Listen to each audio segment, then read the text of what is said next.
در ابتدای فیلم می‌بینیم که در یک مرکز تحقیقاتی حیوانات در کمبریج لندن به یک شامپانزه ویدیویی از جنگ، اعتراضات و هرج و مرج رو نشون میدن.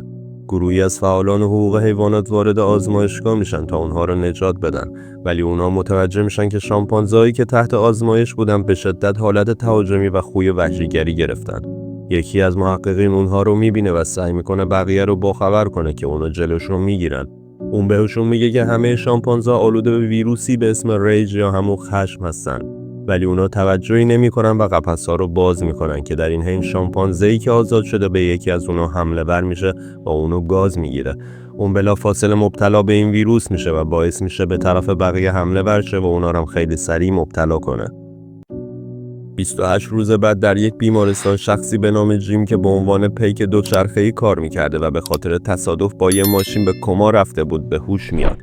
اون بلافاصله متوجه میشه که بیمارستان کاملا متروک است و کسی اونجا حضور نداره. اون از بیمارستان خارج میشه ولی وضعیت شهر هم با بیمارستان فرقی نداره. شهر کاملا یک فضای آخرالزمانی داره و هیچ کسی رو نمیشه توی خیابون‌ها دید. جیم بالاخره پس از ساعتها پرسه زدن با حالت بیخبری و سردرگمی تو شهر لندن وارد یک کلیسا میشه. اونجا با صحنه غیر منتظره‌ای مواجه میشه. تعداد زیادی جسد که روی هم انباشته شدن. جیم سعی میکنه با صدا زدن متوجه شه که آیا کسی اونجا حضور داره یا نه که ناگهان یک پدر روحانی از یک اتاق خارج میشه.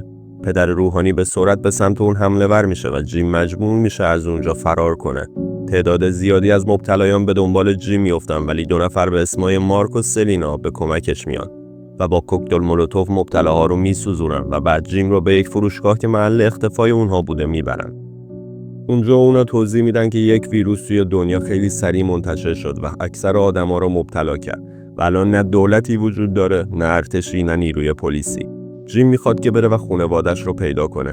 اونها هم قبول میکنن که کمکش کنن و فردای اون روز راه میافتن و به خونه جیم میرن.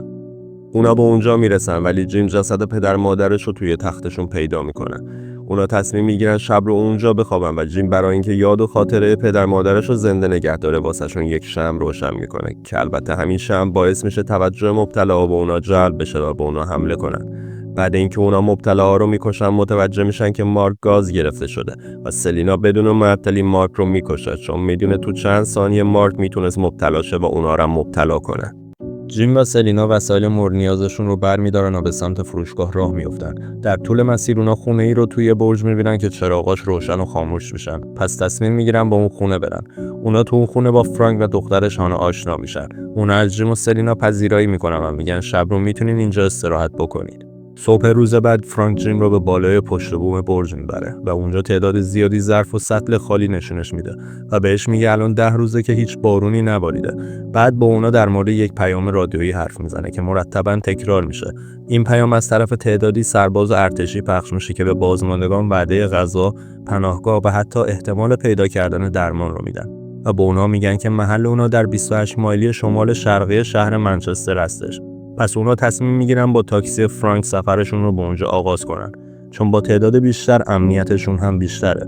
اونا در مسیر به یه تونل میرسن که تقریبا مسدود شده ولی فرانک ماشین رو از روی موانع رد میکنه و به هنگام پایین اومدن لاستیک اونا پنچر میشه.